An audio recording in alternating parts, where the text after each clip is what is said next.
Imagine being put on trial for a crime you didn't even know you were accused of. That's what was happening to humanity. In the heart of the stellar assembly, a holographic display shimmered to life, hanging a number in the air like a death sentence: 512,834. Admiral Harcourt's voice, rough as gravel, filled the sudden silence. Dreadnought-class vessels, every single one capable of cracking a planet in half. The only other sound was the faint hum from 218 atmospheric pods, each holding a silent judge and jury. Inside those pods, delegates from 43 different star-faring civilizations stared, frozen. Harcourt stood at the podium, a formidable figure bred for war over 60,000 years. His people were like bipedal badgers covered in natural bone armor, a detail humans quickly learned not to mention out loud. "These readings," he growled, tapping a control, "are from our new gravimetric scanner. We built it to find mineral deposits, to look for space rocks." He manipulated the display, showing a star chart now swarming with hostile red icons. He let that sink in.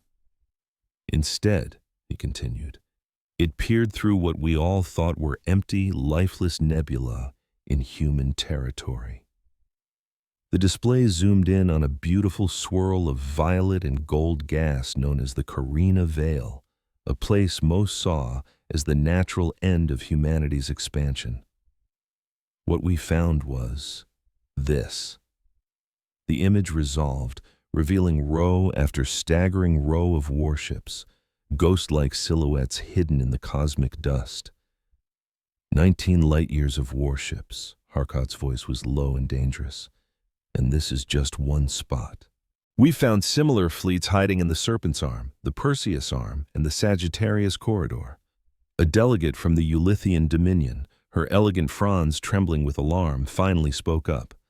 "Admiral, the combined fleets of this entire assembly number around 48,000 capital ships. Are you saying the humans have 10 times our strength?" Harcourt's gaze swept the room. "At a minimum," he confirmed. "The scanner has a limited range. There could be more." The silence that followed was heavier than a dying star. "For 3 centuries, Harcourt said, his voice ringing with accusation, "we've put up with humanity. We saw them as noisy, chaotic children, amusing in their pointless explorations. We left them alone because they were weak." He slammed both clawed hands on the podium. "We were wrong." From another sphere, a slow, ancient voice rumbled like shifting continents. "Admiral?" It was Prefect Zill, his craggy old head emerging from his shell. "What you're showing us is deeply concerning, but it only proves these ships exist. It does not prove their intent." "With respect, Prefect," Harcourt snapped back, "a species doesn't build 500,000 dreadnoughts just to look at them. This is for one thing and one thing only: conquest. This is decades, maybe centuries, of planning." "That's an assumption," Zill countered. "It's the reality of war," Harcourt shot back, turning to the display. He overlaid webs of attack routes, showing how the human fleets could strike the heart of the assembly. If they moved tomorrow, they could be at the Ulithian homeworld in 19 days, the Volani Dominion in 31. We wouldn't even have time to fight back. He let the terrifying numbers glow in the dark. "I formally move for a preemptive strike," he declared. "We have to hit them now, while they're scattered and unprepared." Suddenly, another voice cut in, sharp and clear. A three-scene delegate rose, her segmented body shifting in the light. "A preemptive strike? Against a civilization that has been nothing but peaceful? The diplomatic fallout would be catastrophic." Harcourt didn't flinch. A small price to pay to avoid being wiped out. The chamber erupted into chaos. Shouts echoed from every direction as a dozen arguments broke out at once. But Prefect Zill, with the patience of a creature who had lived 400 years, watched calmly. He knew Harcourt was using fear to whip up votes for a war, and it was working. He needed to stall, to find a way to make them see reason, but a delay was only a temporary fix. Just then, his young assistant, Trimmer, appeared at his pod's entrance, looking frantic. "Prefect, you told me to monitor human diplomatic channels." "And?" Zill asked. "The human attaché. She's here, in the building." Zill's ancient eyes widened just a fraction. Get her, now! Use the emergency protocol. But Prefect, Trimar stammered, the Admiral's orders forbid any human personnel from...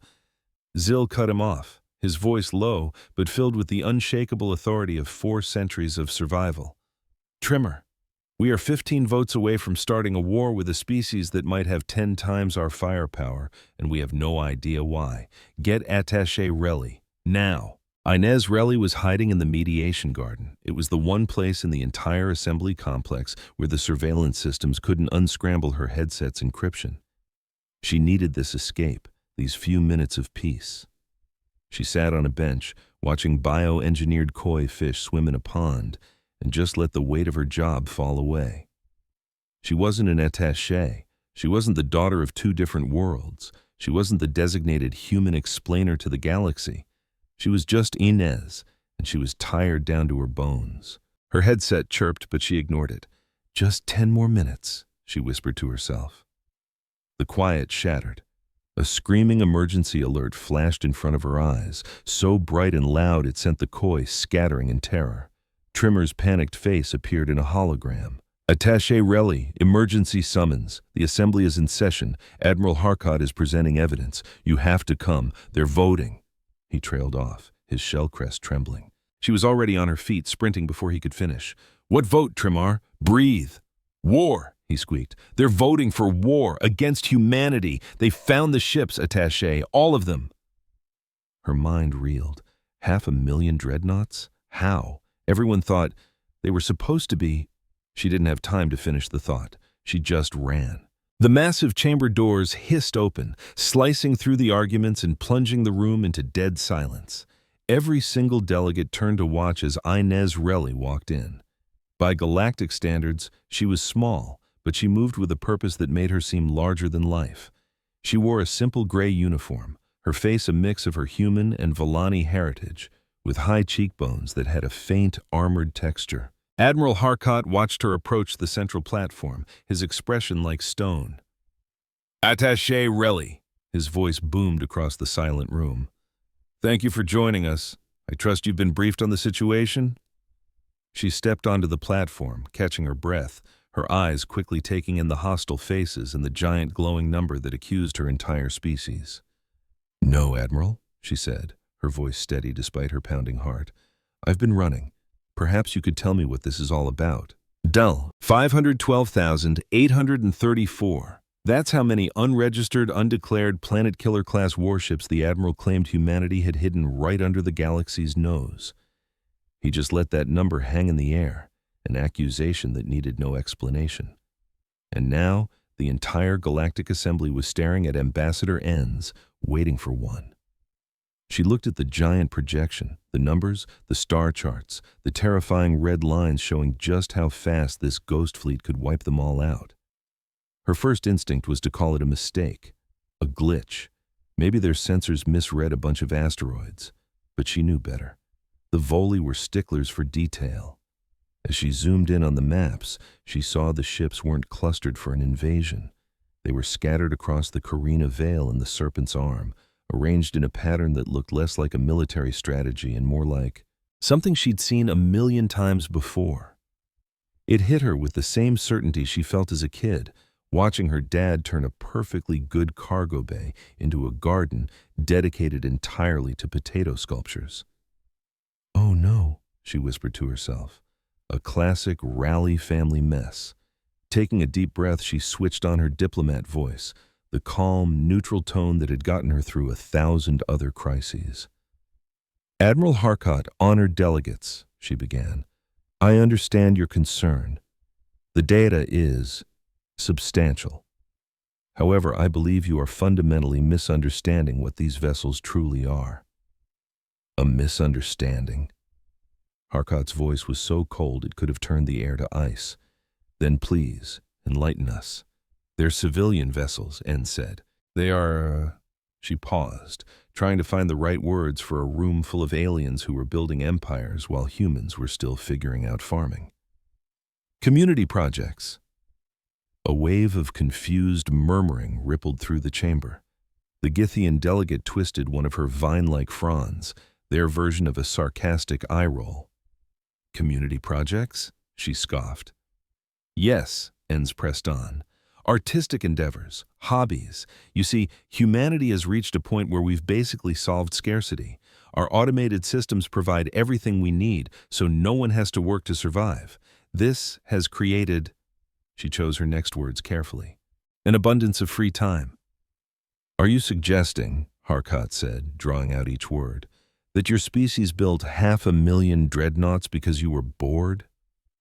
I'm suggesting, she countered, that when people have unlimited resources and time, they get creative.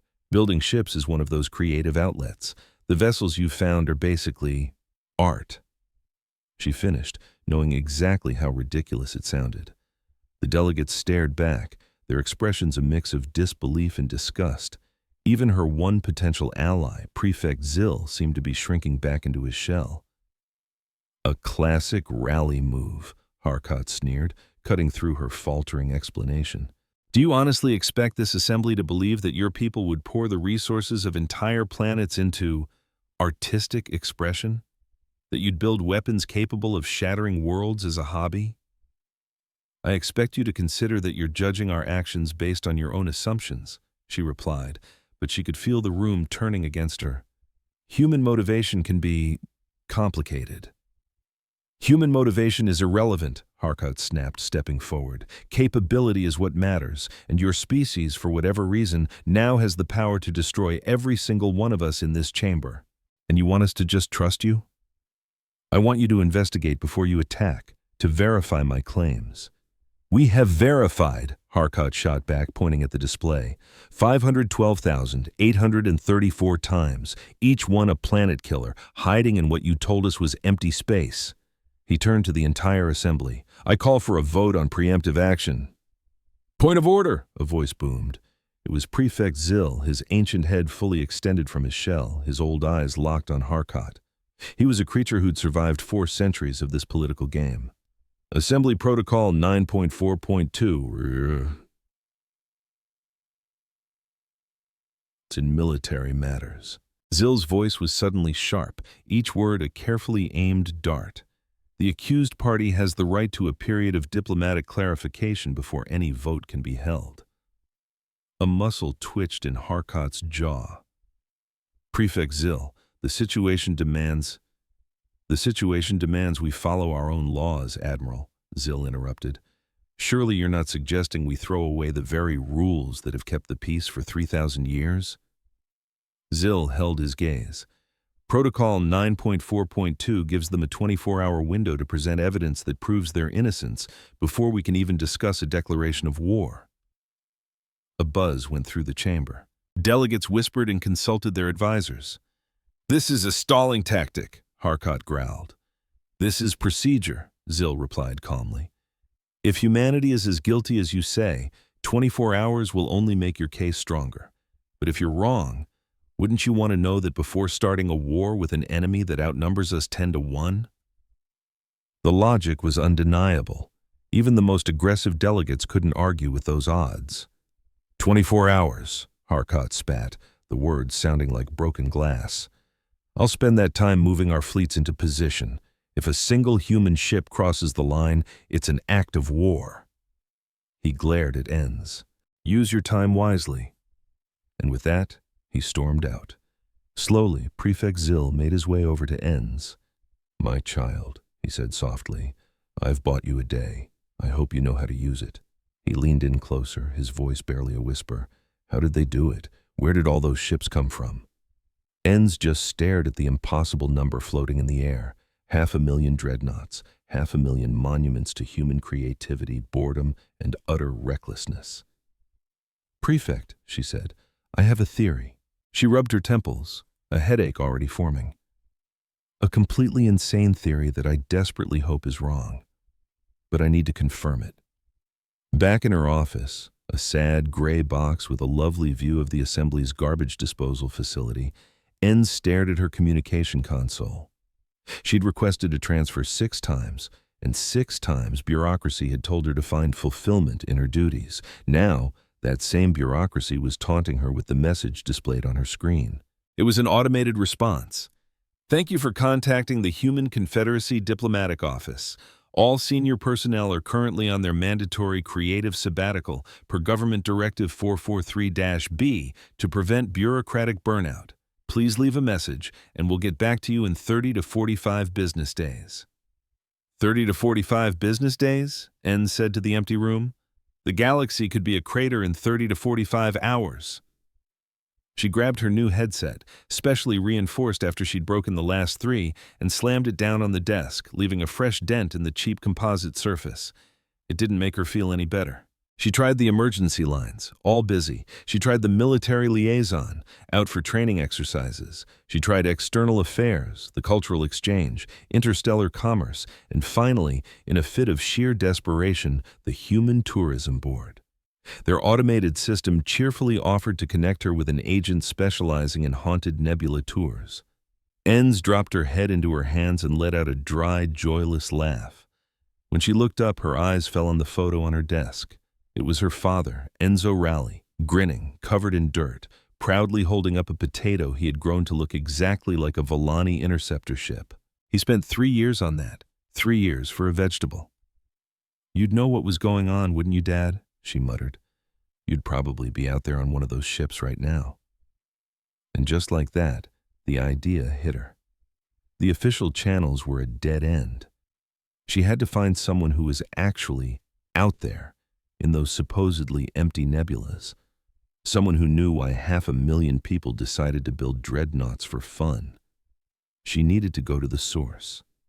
With a new sense of purpose, she turned back to her console, bypassing all the official government networks and diving headfirst into the chaotic, beautiful mess of the civilian web. Enz plunged into the digital chaos that humanity, in its post-scarcity boredom, called creativity, a universe of forums and guilds that never failed to give her a headache. She was hunting for shipwrights. Thousands of communities flooded her screen. She narrowed the search to massive-scale projects, then layered on location filters from the scanner data, zeroing in on the Carina Vale region. A slew of smaller groups appeared, the Nebula Knitters, the Vela Sculptors, before she struck gold. One guild's project scale and energy signature were a perfect match for the Volani intel. The Cosmic Canvas, 8.4 billion active members, specialization, aesthetic dreadnought construction. Enz stared at their public page. The banner showed a breathtakingly gorgeous ship adrift in swirling nebular clouds, its hull sculpted to resemble some colossal creature of myth.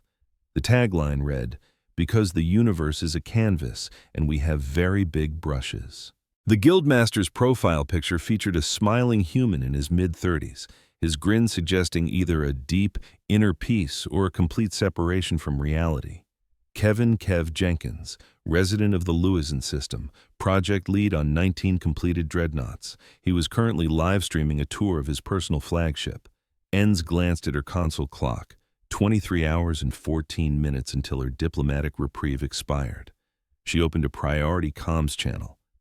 "And if you look here," a cheerful voice was saying, "you can see we went with an Art Deco aesthetic for the ventral fins. I mean, real Art Deco, not that neo-retro junk they're using in the Proxima developments. See how the geometric patterns just catch the starlight? That's 300 kilometers of hand-designed paneling. Took our team 18 months just for the finishing touches." Kevin Jenkins's face materialized on Enz's display, lit by the warm amber glow of a ridiculously lavish ship interior. He wore a t-shirt that said, "My other ride is also a dreadnought," and was gesturing grandly at something just out of frame. "The secret is the chromatic layering," he explained. "You use different alloy compositions at different depths, and when the light hits at the perfect angle, you get this shimmering cascade of color that, oh hey, a new viewer." His attention snapped to his camera feed, his smile widening. "Welcome to the Gilded Kraken channel. First time here? You picked a great day for it. I'm doing a full interior tour, showing off all the cool renovations from our last construction sprint. So grab a drink, kick back, and let me show you what 6 years of community craftsmanship looks like." "Mr. Jenkins?" Enz kept her voice perfectly level. "I need to speak with you urgently. This is a priority diplomatic channel." Kevin's smile faltered. his face clouding with confusion. A diplomatic channel? Wait, is this about some kind of guild sponsorship? Because we already have a deal with Nebula Craft for our matter compiler supplies, and I'm really not looking to— Mr. Jenkins, my name is Enz Relly. I'm a diplomatic attaché to the Stellar Assembly. In approximately 23 hours, the combined military forces of 43 star-faring civilizations are going to declare war on humanity. The reason for this declaration is your ships. Silence. Kevin blinked. He opened his mouth, then shut it. His expression cycled from confusion to disbelief, and finally to sheer horror. His brow furrowed with what looked like genuinely hurt feelings. "I'm sorry," he said, drawing the words out slowly.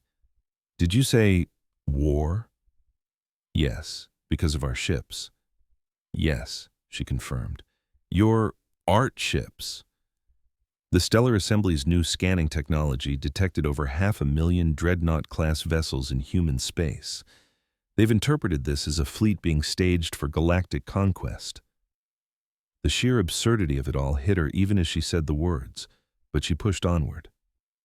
The Theai Dominion, under the command of Admiral Harrod, is moving its entire fleet into position for what he is calling a defensive preemptive strike. Kevin covered his face with both hands. "But they're not for war," he mumbled. "How could anyone even think that? We just printed them using public domain matter compilers. It's just a hobby." "They're historical replicas," he insisted. "We downloaded the schematics for old Confederation Navy hulls and built them from scratch. The Gilded Kraken's main cannon is a nebula projector. We use it for light shows." "I know. We spent 4 years on the sculpture garden in the forward hold. It's made of hand-carved asteroid chunks from 9 different systems." "I understand. We have a weekly book club in the observation lounge." "Mr. Jenkins, Kevin, I believe you, and that is precisely why I'm calling you." Enz leaned forward, her voice sharp with urgency. "I need your help explaining this to the Stellar Assembly. The way humans think is completely alien to them. The idea that a species would build weapons of mass destruction purely for aesthetic reasons is something they literally cannot comprehend." "Well, when you put it like that, I need you to present your work to them," she said. "Show them what you do. Help me convince them that 500,000 dreadnoughts are a hobby." "A hobby?" Kevin's voice was flat. "You want me to explain to a council of alien warlords that we built enough firepower to crack a galaxy because we thought it looked pretty?" "Yes." "And you think that's going to stop a war?" "I think it's the only chance we have," she replied. Kevin stared into the camera for a long, silent moment. Then his smile changed. It was no longer the practiced, professional grin of a content creator. It was something more genuine, more thrilled. "You know what? This is kind of amazing." He stood up, ducked off camera for a second, and returned with a jacket slung over his arm. "I mean, it's terrible, obviously. War is bad, but someone actually wants to see our work. Like, really see it. Actual alien civilizations. A brand new audience."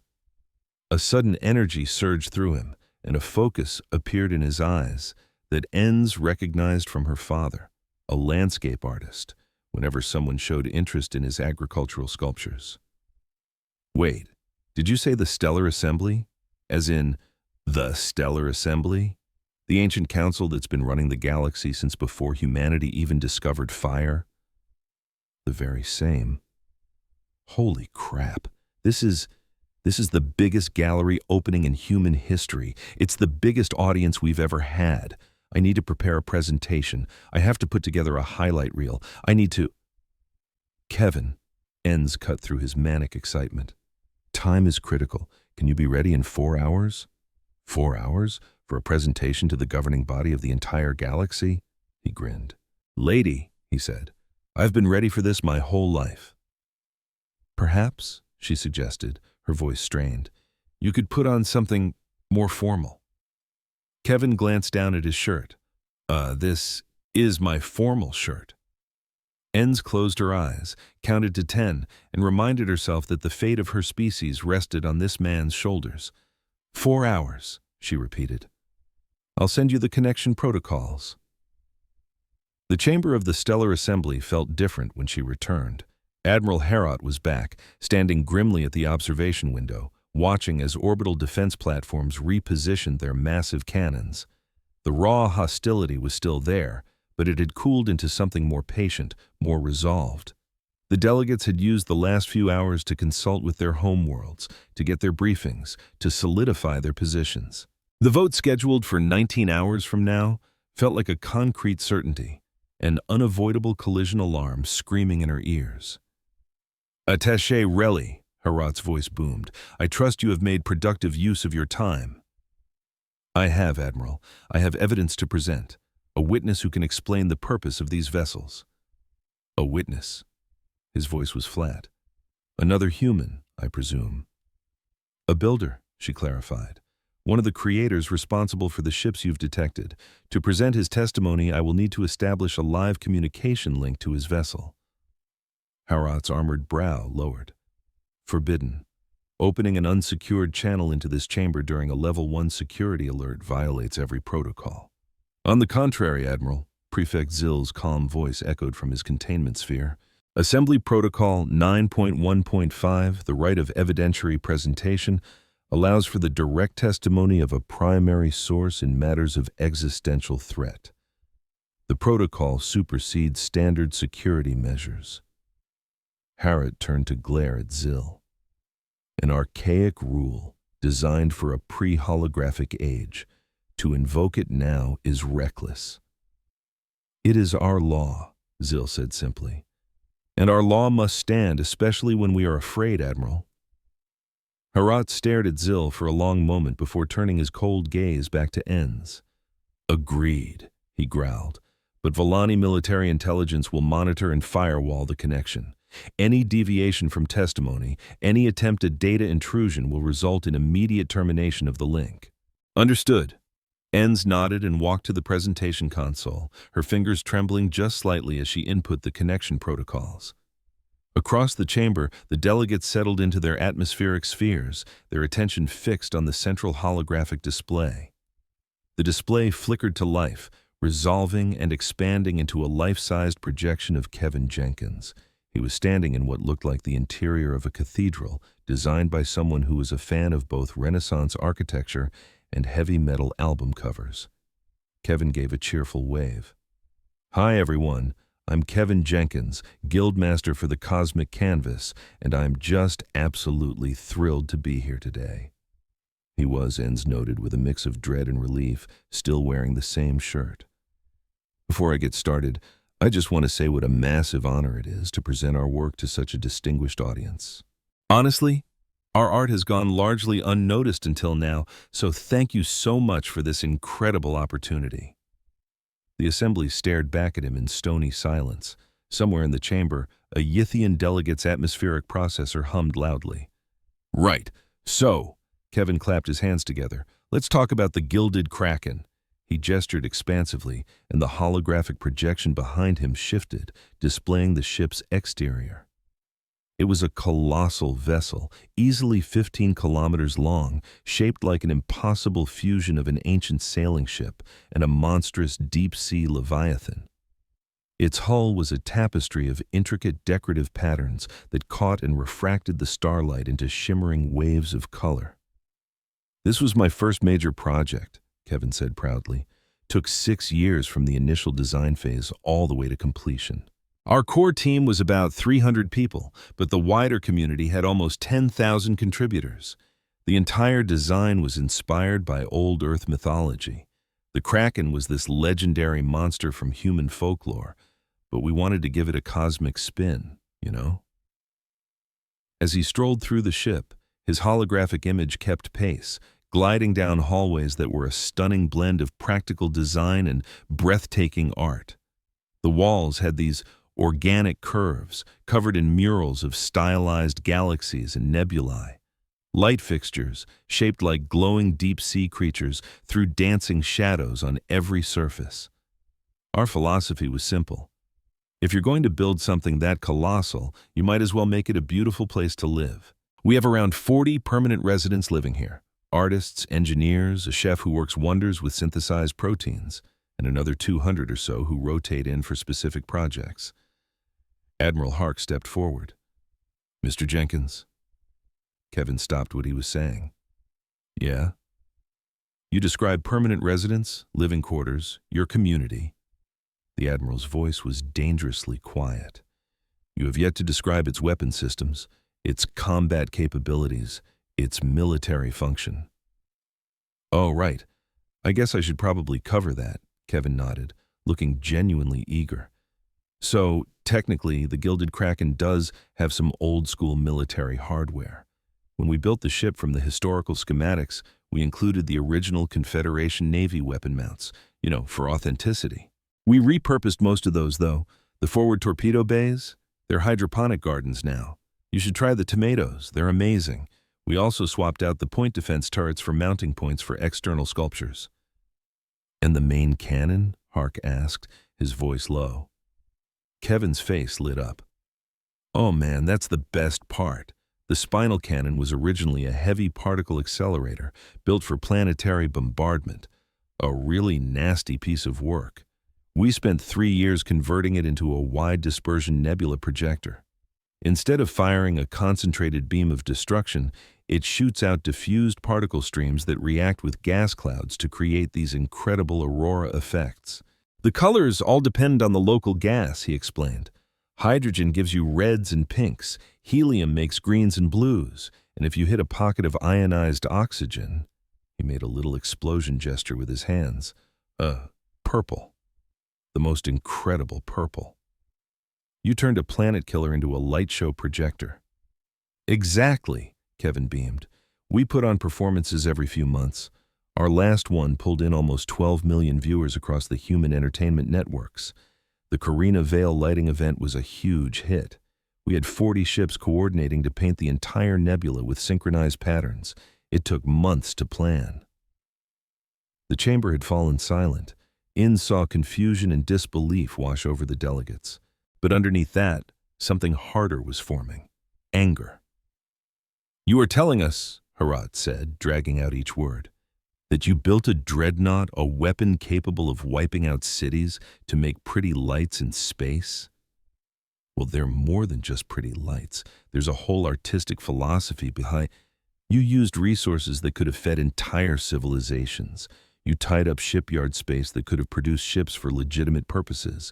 You wasted engineering talent that could have advanced scientific understanding, all for," his voice shook with rage, "pretty lights." "Yeah, when you put it like that, it does sound a little bad." Hark turned to the assembly. "This is what we are up against. An insidious threat. A species so fundamentally unserious, so catastrophically irresponsible, that they treat instruments of genocide as a canvas for their own amusement." He jabbed a finger at Kevin's hologram. "You want us to believe this man isn't a threat? He represents a danger more profound than any I have ever faced. The threat of chaos, of a civilization so rich, so bored, and so completely detached from consequences that they build weapons of mass destruction for fun." "Now, hold on a minute," Kevin started to say. Admiral Innes stepped forward. "If I may—" "You may not," Hark's voice snapped like a whip. "I have heard enough of your explanations, enough human nonsense." He turned his glare back to Kevin's projection.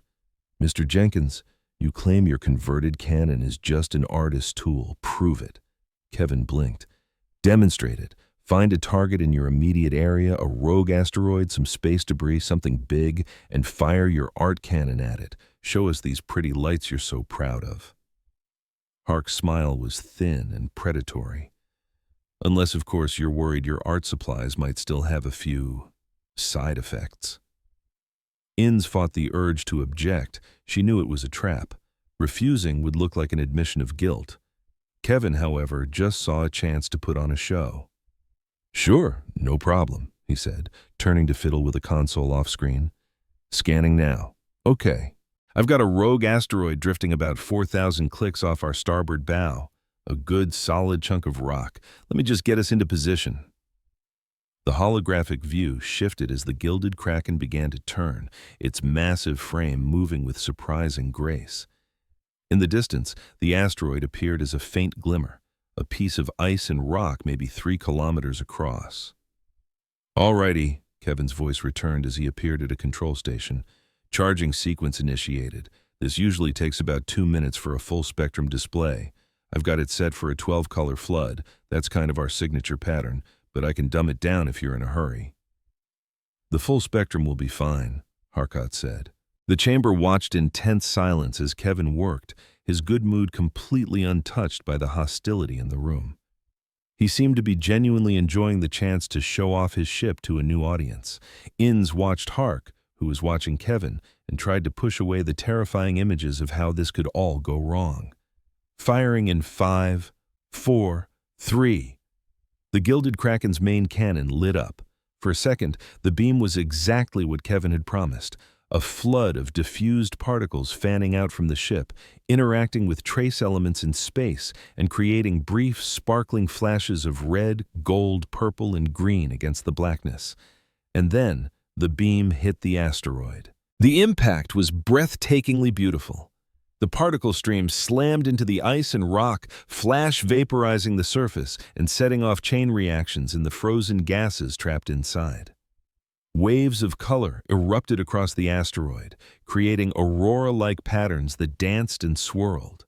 For about 10 seconds, the giant piece of space junk looked like a celestial Christmas ornament, glowing with an unearthly light. And then it blew apart. A direct hit from a weapon would have vaporized it. This was different.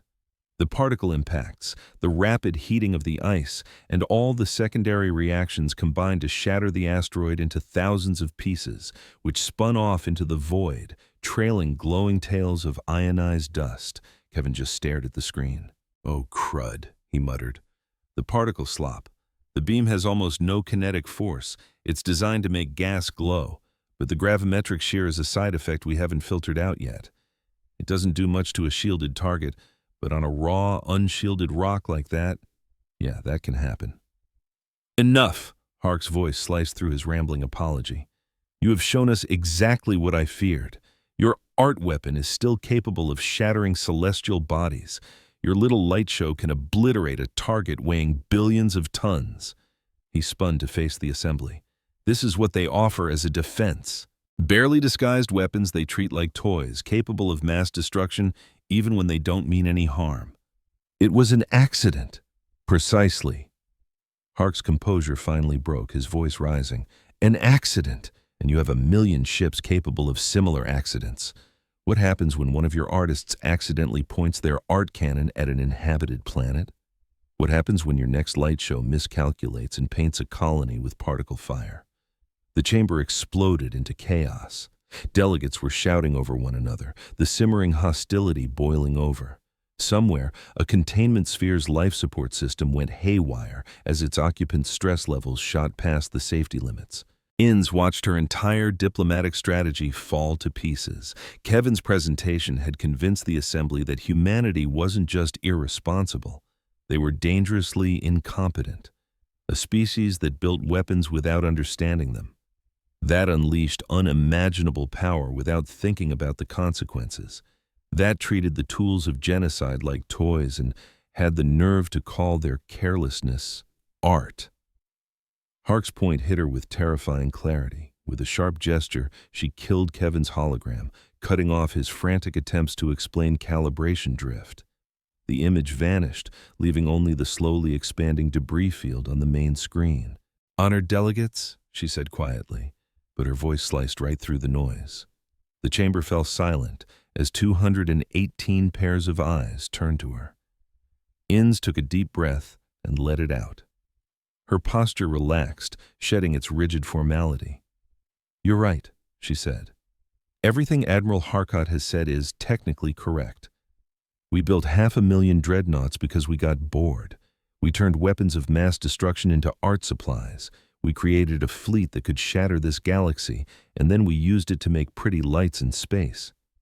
She paused, letting her words sink in. And that is why you fundamentally misunderstand what you are dealing with. Harrod opened his mouth to object, but she just kept talking. I've spent my entire career trying to make humanity make sense to you. I put it all in your terms: strategy, logic, rational self-interest. I took our beautiful chaos and translated it into your rigid frameworks. I wrapped our insanity in diplomatic ribbons to make us seem comprehensible. She just shook her head. And that was my biggest mistake, because it gave you the illusion that you actually understood us, that you could predict what we'd do next, that our behavior, no matter how bizarre, would eventually fit into one of your neat little boxes. She walked right past the presentation console, past Admiral Harcourt standing there like a statue, until she was in the very center of the chamber. You want to know why we built those ships? The answer is simple. We did it because we could. We did it because the challenge was there. We did it because the universe is huge and empty and weird. And when you have basically unlimited resources and all the time in the world, you either create something or you go completely mad. And if you attack us, if you go ahead with this preemptive strike, you won't be fighting some military force you can understand. You'll be fighting an entire species of bored, brilliant, and endlessly creative people who have just been handed the most exciting project of their entire lives. The chamber was dead silent. You counted 500,000 dreadnoughts, ships that were built for beauty, for self-expression, for the sheer joy of making something spectacular exist.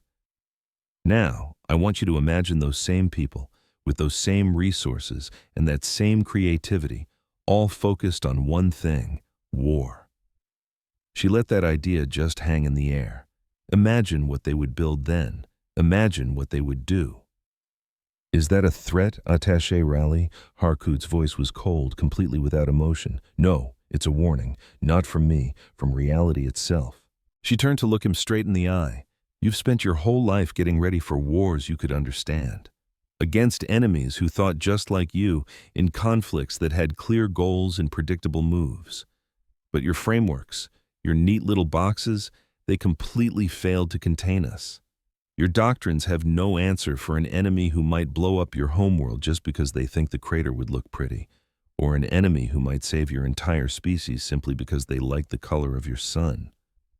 She spread her hands wide. We are completely outside your definitions of enemy or ally.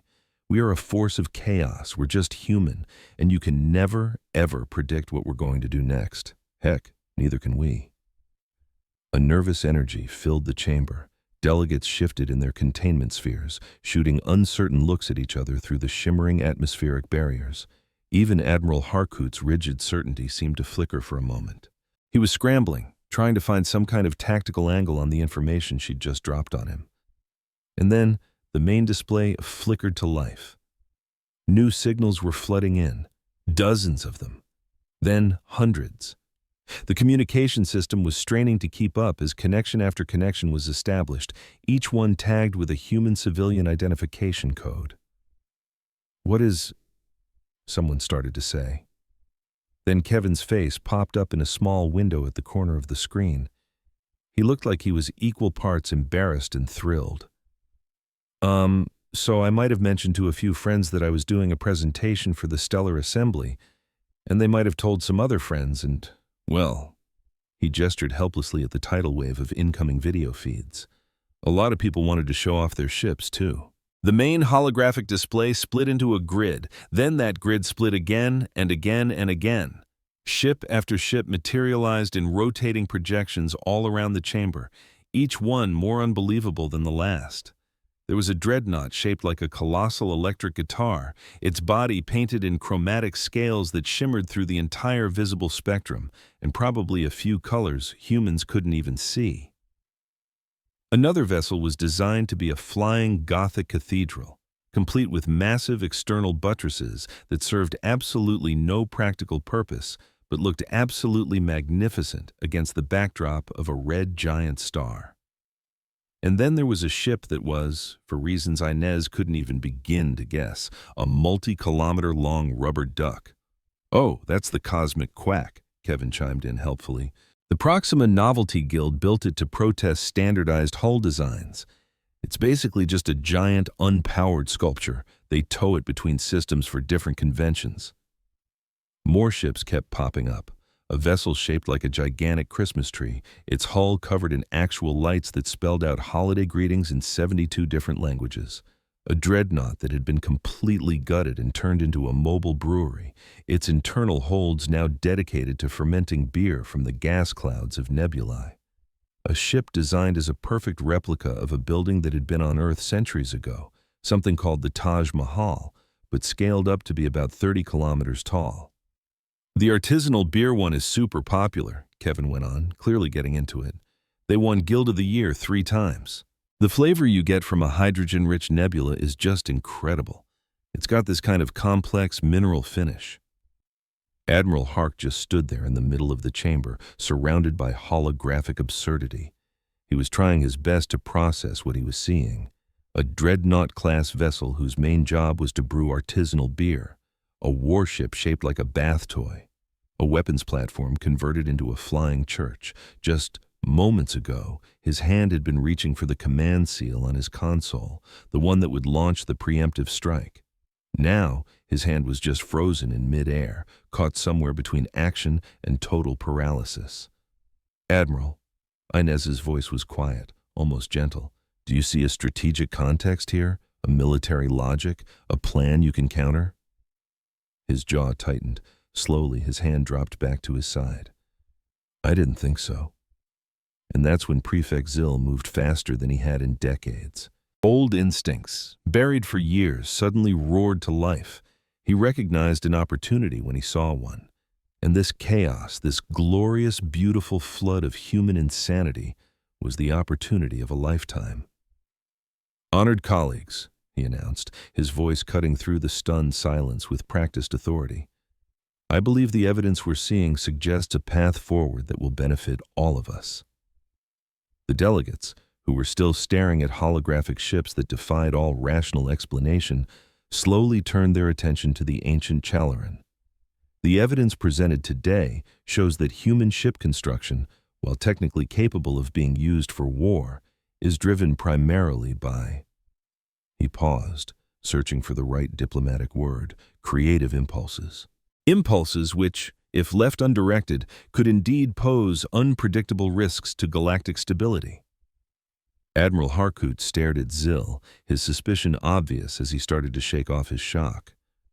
"What exactly are you proposing, Prefect?" "A formal recognition and categorization of human artistic endeavors. A galactic grand exhibition sponsored by the Stellar Assembly, which would create a structured framework for the display and appreciation of human creative works." Zill's voice took on the smooth, measured rhythm of a master politician closing a deal.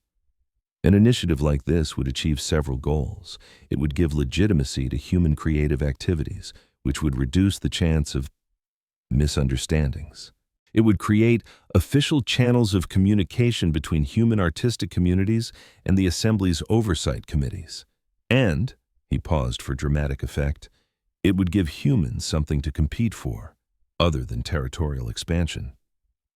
"You want to pacify them with an art prize?" Harkat said, his voice flat.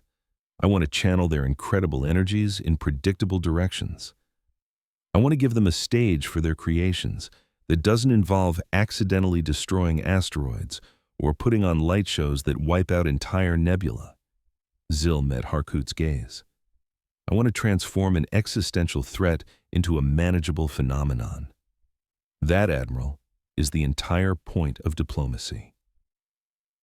A murmur went through the chamber as delegates exchanged glances, their translation fields humming with hushed conversations.